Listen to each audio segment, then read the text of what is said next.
We think in Alabama of hurricanes on the coast.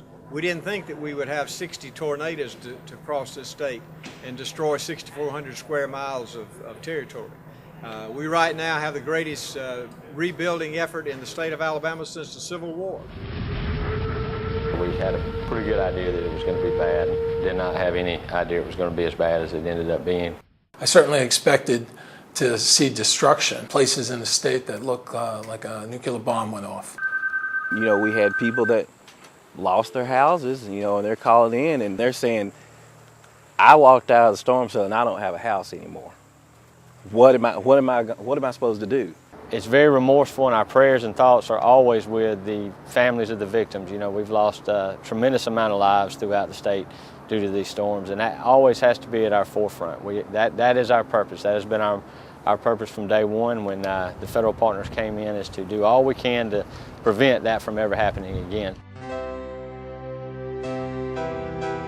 We've been able to assist those survivors affected by the tornadoes in temporary housing units. We continue to work and try to place them in permanent, or they are continuing to rebuild their lives at the sites that they previously lived.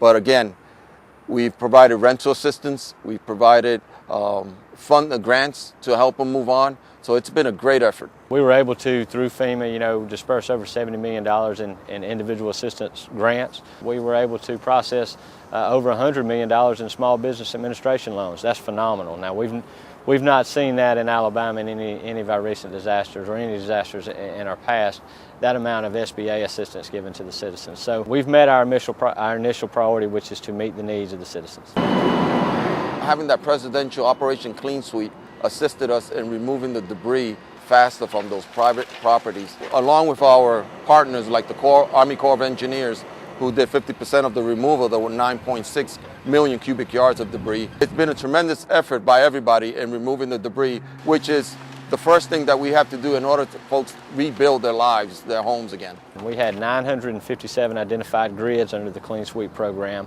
And by facilitating a quick and expedited private property debris removal mission, it allowed us to attack housing. It allowed us to focus our efforts on the immediate needs of the citizens outside of the processes, if you will, that have to take place in order to get private property debris removal reimbursed.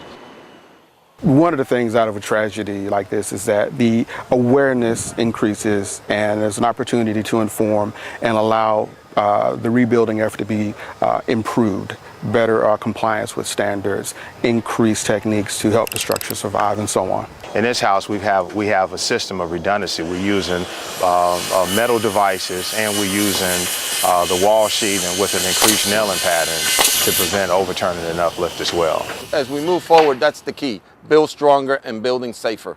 And we continue to work with the state in their mitigation program and providing assistance and funding so that safe rooms can be built. I have not heard that one yet. We are committed to helping very intensely over the next, let's just say 12 to 18 months, helping the state make this transition from the planning phase into the project development and implementation phase. You know, in the long-term recovery arena, we've got 11 communities that have signed on to work with our state and federal partners on building comprehensive plans. All of our affected communities are now, you know, sitting at the table thinking of ways to do things different, and it might be small and it might be big, but it fits their individual local needs. When I first got here, you could see and drive through the communities, and they were devastated.